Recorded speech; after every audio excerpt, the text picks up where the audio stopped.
Thousands across Brazil demand President Bolsonaro's impeachment. Sri Lanka's health minister tests positive for COVID-19. And China aims to test 2 million people in Beijing in 48 hours to track down local infection clusters. Hello and welcome to teleSUR. I'm Jose Daniel Lopez from Quito, Ecuador, and this is from the south. We start in Brazil, where hundreds of people in cars have driven through Rio de Janeiro to demand the impeachment of President Jair Bolsonaro over his handling of the coronavirus pandemic. Protesters blame President Bolsonaro for the resurgence in cases that seen Brazil's death toll surpass 400,000, the second highest in the world.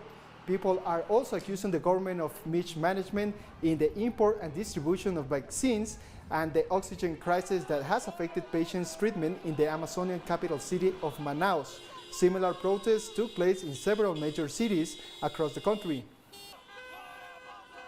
There was no oxygen. Patients had to receive morphine to not feel losing their breath, but there was no shortage of chloroquine. That's why we are here today, a movement of political renovation, on a united front, with people that think differently, demanding the impeachment of Jair Bolsonaro. The country is saying that with Bolsonaro we can't have health or vaccines. Only by getting Bolsonaro out of the government will we be able to ask for basic things. Brazil received 2 million doses of the AstraZeneca coronavirus vaccine from India on Friday. The jab was developed by AstraZeneca and the University of Oxford. It was flown to Rio de Janeiro, where the state-run Fiocruz Institute is based. Fiocruz has an agreement to produce and distribute the vaccine. However, experts have warned that the shipment will do little to tackle an insufficient supply in the nation of 210 million people. This is contrary to the recent statement by President Jair Bolsonaro, who said that will enough vaccines for a proper immunization campaign. These 2 million doses are just the beginning. It's only the beginning of the process. We are negotiating more doses in early February, and the active pharmaceutical ingredient needed for Fiocruz to start producing up to 15 million doses per month. These imported doses are to start the process, but the national production with the Fiocruz in Bhutan, and probably in a private company for the production of the Sputnik vaccine, which is being negotiated, which allows to have mass production. Uruguay's president has announced that his government struck a deal for Pfizer and Sinovac vaccines. President Luis Lacalle Pou has given further details about the agreement, but said that the negotiations with other vaccine makers are also underway. Uruguay has been one of the least affected Latin American countries by the coronavirus, registering about 36,000 cases and 364 deaths in total since the beginning of the pandemic. The Colombian capital, Bogota, has re-entered a full lockdown this weekend. Under its third weekend quarantine in a row, Bogota sees the closure of all non-essential shops from Friday at 8 p.m. until Monday at 4 a.m. The restrictions include a ban on alcohol sales in supermarkets and stores during the same hours as well. Colombia has suffered a total of 50,000 deaths from COVID-19 since the pandemic began, with a recent increase in cases putting hospitals under severe strain. In Venezuela, the Supreme Court of Justice kicked off the 2021 judicial year with a ceremony that brought together the legitimate representatives of the 5 branches of the government for the first time since the parliamentary elections on December 6th. During the ceremony held at the headquarters of the country's top court, the president of the judicial branch, Miquel Moreno, highlighted the institution's commitment to the fight against impunity regarding misappropriation of the state's resources by the far right through a regime backed by the United States. The magistrate emphasized that this doesn't impact the government's willingness for a dialogue and reconciliation. For his part, President Nicolás Maduro highlighted the strengthening of Venezuelan institutions in the face of international attacks. In the Trumpist era, a parallel state has been intended, and it is intended to maintain the lines of a parallel state that does not exist in Venezuela and is ineffective irritating, null in Venezuela. That is why it is so important that alongside the resistance of the people, the economic, spiritual, moral, social, and economic resistance of the people in the face of the onslaught of imperialist aggression. There has been a national state also in active resistance, and today we can say in this installation of the year 2021, the national state has triumphed. Venezuela today has a national state that is also in active resistance, economic, social resistance of that people against the onslaught of imperialist aggression. There has been a national state also in active resistance, and today we can say in this installation of the year 2021, the national state has triumphed. Venezuela today is stronger from the constitutional point of view, from the point of view of its institutions, and we are facing an increasingly strengthened judiciary. Meanwhile, the president of the Supreme Court of Justice denounced that the U.S. government's strategy of stripping the country of its assets held abroad. The court cannot fail to denounce the theft of our company, Citgo, which is intended to be materialized through legal channels. This maneuver, initiated by subversive and illegitimate actors, deserves the repudiation of the entire body of jurists and of the highest judicial authorities worldwide. It is evident that the intention behind all this is to continue stealing the country's assets. Therefore, we alert the world to this new strategy of dispossession promoted by foreign actors and used by the United States judicial bodies that violate commercial law and legal security, as well as the principle of legitimacy to which all legal actions are subject. Moreno also called on Guyana to put a dialogue and peace first in addressing the border dispute with Venezuela regarding the Essequibo territory, stressing the importance of avoiding a regional conflict. Let us not allow the Essequibo to become an excuse for the elites to provoke an escalation of violence between South American brothers, or let the peace and stability of the region be threatened. We are a peaceful nation, but protective of our sovereignty, aware of the leading role that corresponds to us in the defense of the rights over the Essequibo territory, and we will ensure they are respected. We'll take a short break now. Join us in a few.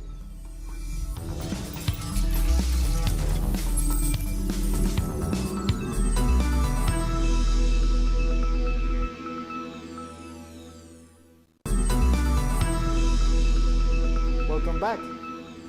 Ecuador is preparing to hold general elections in early February, and our correspondent in Quito, Denise Herrera, brings us a profile of one of the presidential candidates. Indigenous leader and environmental activist Yaku Sacha Perez Guatambo was born on February 26, 1969, in Ataki parish of Cuenca Canton. His name was Carlos until 2018, when he decided to change it to one that represented his personal struggle. Yaku, meaning water, and Sacha, meaning jungle. Among his campaign proposals are the renegotiation of oil contracts, a popular consultation to declare Ecuador free of extractive exploitation, the return of large-scale mining to the state, and constitutional reform, among others.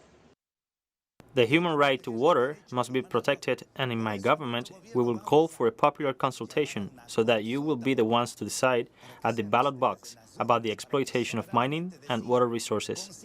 Your decision is fundamental.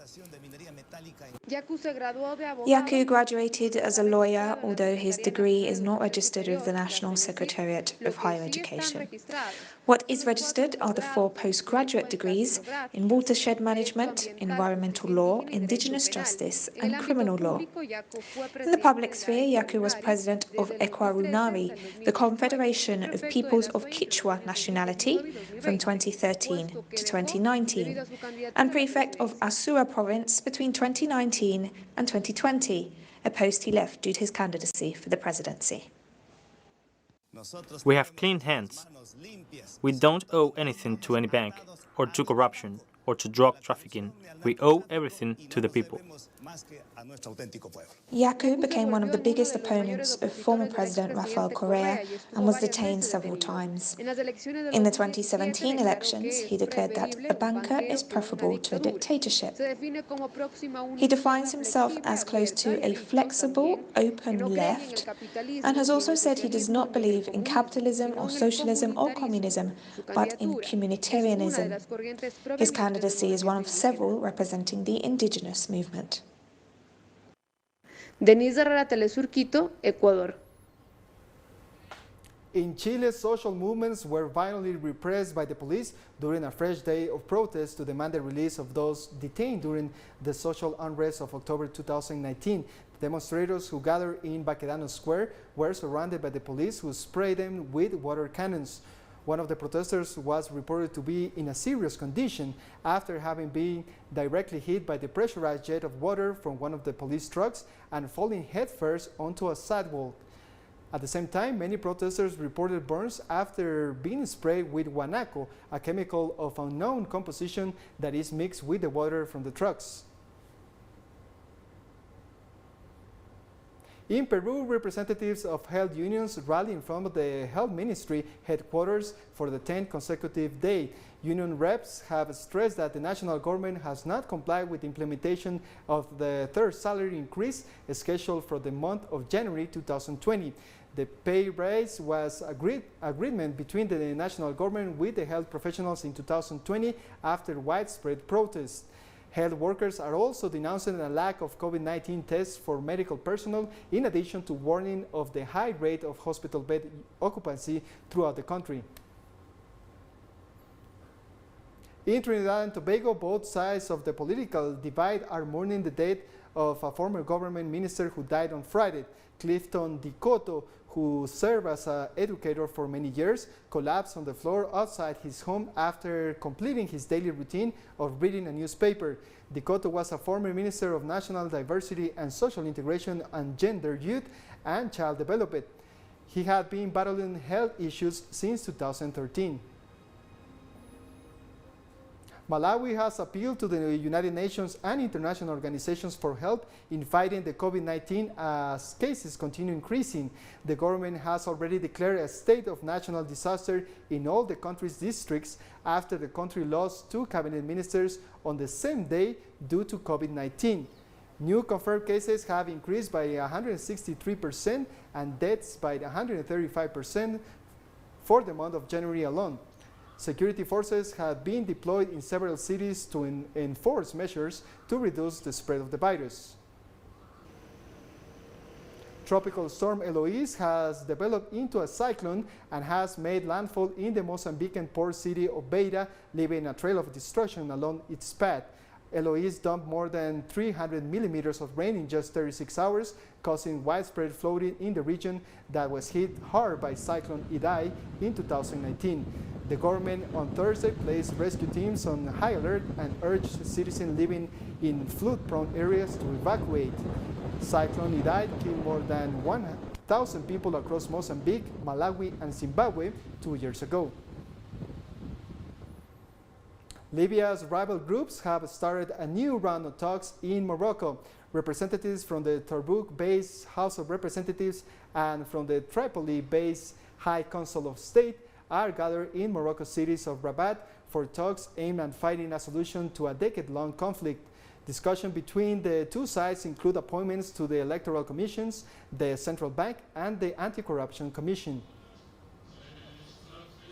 And the coronavirus pandemic has forced Jordanian children into labor market, with economic fallout and schools across Jordan closed for nearly a year due to the ongoing pandemic. Experts are seeing an increase in minors who are forced into labor market to help feed their families.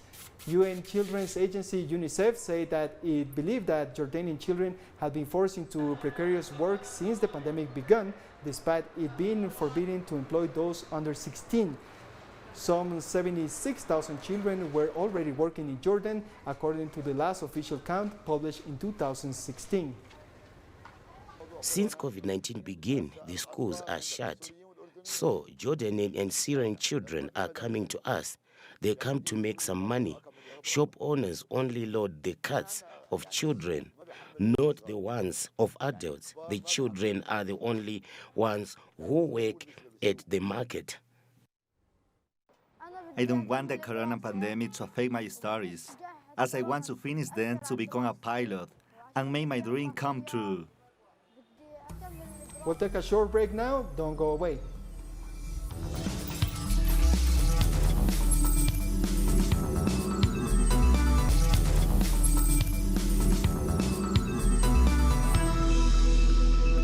back. Sri Lanka's health minister, who has faced criticism for consuming and endorsing a herbal syrup against the virus, has tested positive for COVID-19. The health ministry confirmed that Pavitra Wanaraki became the first highest-ranking official to be infected with the virus. She and her immediate contacts had been asked to self-quarantine. In December, thousands of people gathered in a long queues into the town of Kewele to obtain the syrup allegedly made by sorcerer, after Wanyaki and several other government officials publicly consume it. Doctors have said there is no scientific basis for the syrup as remedy for the coronavirus. Sri Lanka has so far reported nearly 53,000 cases with 278 fatalities. The voluntary vaccination program against the COVID-19 pandemic in Serbia has received over 400,000 online applications in a few days since its launch on Tuesday. The authorities have simplified the website layout for the vaccination application, only requesting information of name, address, identification number, and personal contact to make the form easy for the public. Having received 1 million doses of the Chinese Sinopharm vaccine, Serbia has prioritized vaccinating the elderly people and those from high-risk groups. Health officials said on Friday that 40,000 vaccinations have been delivered nationwide as the infection rate of coronavirus in Serbia has reached 30%. British Prime Minister Boris Johnson said that there was some evidence the new coronavirus variant first discovered in the UK could be linked to a higher death rate. He has addressing the media on Friday. We've been informed today that in addition to spreading more quickly, it also now appears that there is some evidence that the new variant, the variant that was first identified in London and the South East, may be associated with a higher degree of mortality. And I'm going to ask Patrick in a minute to say a bit more about that, because it's largely the impact of this new variant that means the NHS is under such intense pressure. China has kicked off a campaign in Beijing to test 2 million people in 48 hours as officials in the capital rush to track down a new local clusters of coronavirus cases. Long queues snaked through Beijing, which reported 19 coronavirus infections in the past week, as the mass testing campaign go underway in Dongcheng and Xicheng districts. Officials have said that some of the cases detected in Beijing are linked to a variant of a deadly pathogen that was first found in the UK, and some believe that to be more transmittable. Meanwhile, thousands of Hong Kongers were ordered to stay inside their homes on Saturday for the city's first coronavirus lockdown as authorities battle an outbreak in one of the poorest and most densely packed districts. The order bans about 10,000 people living in 16 buildings in the Yat Tzu Mong district from leaving their apartments until all residents are tested. Officials say that they plan to test everyone within 48 hours in order to achieve the goal of 0 cases in the district. In this area, there are high risks to public health, especially in terms of environmental risk and risk of infections. And our assessment is that several buildings here have problems with their sewage systems. United States President Joe Biden warned on Friday that the number of coronavirus deaths in the country was expected to surpass 600,000 and urged Congress to move fast in his $1.9 trillion plan to battle COVID-19 and provide economic relief to struggling citizens. Today, I'm signing an executive order that directs the whole of government, a whole of government effort to help millions of Americans who are badly hurting. It requires all federal agencies to do what they can do to provide relief to families, small business, and communities. And in the days ahead, I expect agencies to act. We have the tools to get through this. We have the tools to get this virus under control and our economy back on track. And we have the tools to help people. So let's use the tools, all of them. Use them now. Further, senior members of President Joe Biden's health team say that they hope vaccine supplies will increase in the coming months as the U.S. seeks to control the spread of the coronavirus. the stops when it comes to increasing supply. We know that from the conversations with companies that the supply will increase over the coming months as they bring more and more production online for the Pfizer and for the Moderna vaccine.